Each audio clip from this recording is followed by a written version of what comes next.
तीन तिगाड़ा काम बिगाड़ा। तीन बहुओं के रवैये से सासू माँ बहुत परेशान थी। दरअसल बात ये थी कि तीनों बहुओं में किसी बात को लेकर अनबन हो गई थी। तब से ही तीनों एक दूसरे से मुंह फुलाए रहती थी। ना कोई सीधे मुंह किसी से बात करती, ना किसी का कहना मानती। पड़ोसी भी इस बात को जानते थे और जाने कैसे कैसे बातें भी करते। इसीलिए सासू माँ ने तीनों बहुओं को तुरंत अपने कमरे में बुलाया। मैं कई दिनों से देख रही हूँ, तुम तीनों अलग अलग सारे काम कर रही हो। ये सब नहीं चलेगा, तीनों को मिलकर ही काम करना पड़ेगा। सास की बात सुनकर एकदम से बड़ी बहू बोल उठती है। नहीं मम्मी जी, मैं इन दोनों के साथ कुछ नहीं कर सकती। मैं इस घर की बड़ी बहू हूँ, फिर भी ये मेरा कहना बिल्कुल भी नहीं मानती। अरे जेठानी जी, जानबूझकर मुझे डबल काम करवाती है आप। और छोटी मुझसे टेढ़े मुंह ही बात करती है। इन दोनों के बीच हमेशा सैंडविच बन जाती है मेरी, और मैं हमेशा आलू की तरह बीच में मसली जाती हूँ। मम्मी जी, इन दोनों को लगता है कि मैं छोटी हूँ तो इनके पैरों तले दब जाऊंगी, लेकिन नहीं, मेरा भी उतना ही अधिकार है जितना इन दोनों का है। बड़ी आई दोनों मेरी चुगली करने के लिए, मुझे क्या कम समझ रखा है। तीनों बहू एक दूसरे से बहस करने लगती है और सास दोबारा ये देखकर टेंशन में आ जाती है और सबसे कहती है, चुप हो जाओ, अब से तुम तीनों सारे काम एक साथ करोगी। आंख बंद करके एक दूसरे की बात सुनोगी। तुम तीनों इस बात को गांठ बांध लो, वरना अगली छुट्टियों में तुम्हारा अपना मायके जाना कैंसिल। सास की बातें सुनकर डर के मारे तीनों हामी भर देती हैं। जी मम्मी जी, मैं समझ गई। हाँ मम्मी जी, जैसा आप कहें। आप जो कहेंगी मैं वही करूंगी। तीनों बहू सास की बात को गांठ बांध लेती है और वादा करती है कि अब से सारे काम वो तीनों एक साथ मिलकर ही करेंगी।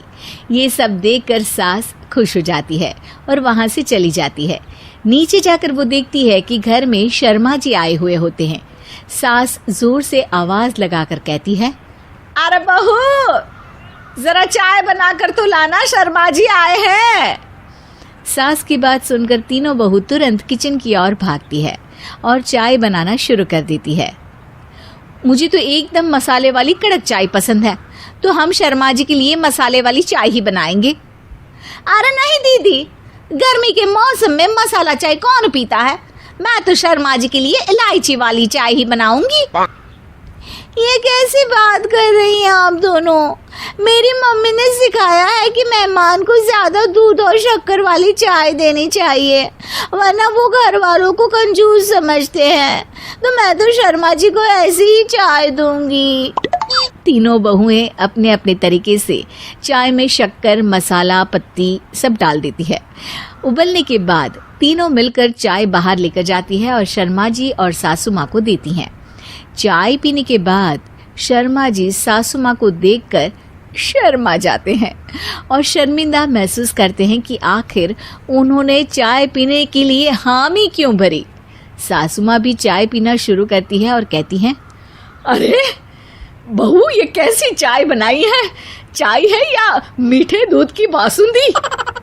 हाँ, चाय अच्छी नहीं लगी क्या? कोई बात नहीं, हम पराठा बनाकर लाते हैं। चलो चलो अंदर। हाँ हाँ चलो, हाँ आती हूँ मैं भी। नहीं नहीं, मेरा पेट चाय ने ही चौपट कर दिया, वही काफी है। पराठे से पोपट नहीं करवाना, मैं तो चलता हूँ। शर्मा जी चुपचाप पतली गली से निकल जाते हैं। अगले दिन सास बहुओं से कहती है, अरे बहू, जाओ जाके ऊपर के गेस्ट हाउस की सफाई कर दो। कल हमारे यहाँ मेरे दूर के रिश्तेदार आने वाले हैं, तो पूरे कमरे को चमका देना, समझी? तीनों बहू सास की बात को मानकर ऊपर सफाई करने चली जाती हैं और तीनों कमरे की सफाई चालू कर देती है। बड़ी बहू मकड़ी के जाले साफ करती है, तो बीच वाली झाड़ू लगाना और छोटी वाली सर्फ डालकर जमीन धोना शुरू कर देती है। अरे दीदी, जेठानी जी, अभी मैंने पूरी फर्श धोई और आप फिर से धूल नीचे गिरा रही हैं। और मछली जेठानी जी, आप बिना झाड़ू की धूल यहाँ छटक रही हैं। अरे तीनों को साफ करना है, एक साथ सफाई करते हैं ना। अरे वही तो, हम साथ साथ हैं, घर साफ साफ है।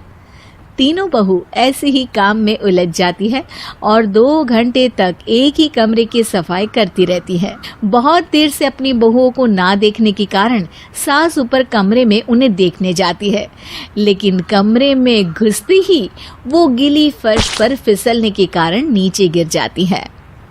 ओरी मोरी मैया, हड्डी मरोड़ के रख दी। आए मेरी तो कमर ही टूट गई रे। तीनों बहुएं सास को उठाती हैं और बिस्तर पर सुला देती है। अरे मेरे हाथ पैर दर्द कर रहे हैं, दबा दो, आराम मिलेगा।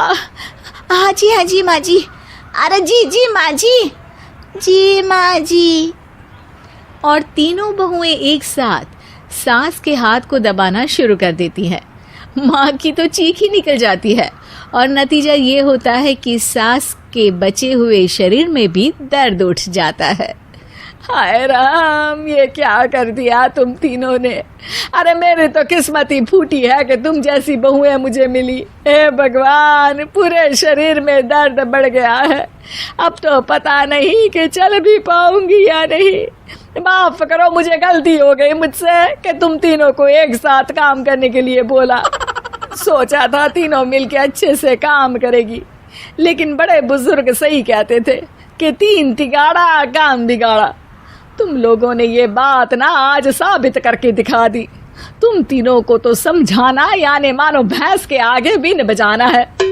तुम्हें अकेले अकेले काम करना है ना, तो अब से तुम अकेले ही अपना अपना काम करो। तीनों बहुएं वहां से जाने लगती है। अरे कहाँ जा रही हो? आप ही ने तो कहा कि अपना अपना काम करो, तो मुझे मुल्तानी मिट्टी लगानी है। अरे मुझे भी तो नेल पॉलिश लगानी है। मुझे ना मेहंदी लगानी है। सास अपना सर पीट लेती है और कहती है, अरे मुझे भी लगाना है कुछ। क्या माँ जी? क्या माँ जी? क्या माँ जी? तुम्हारे घर वालों को फोन तुम्हारी हरकतें बताने के लिए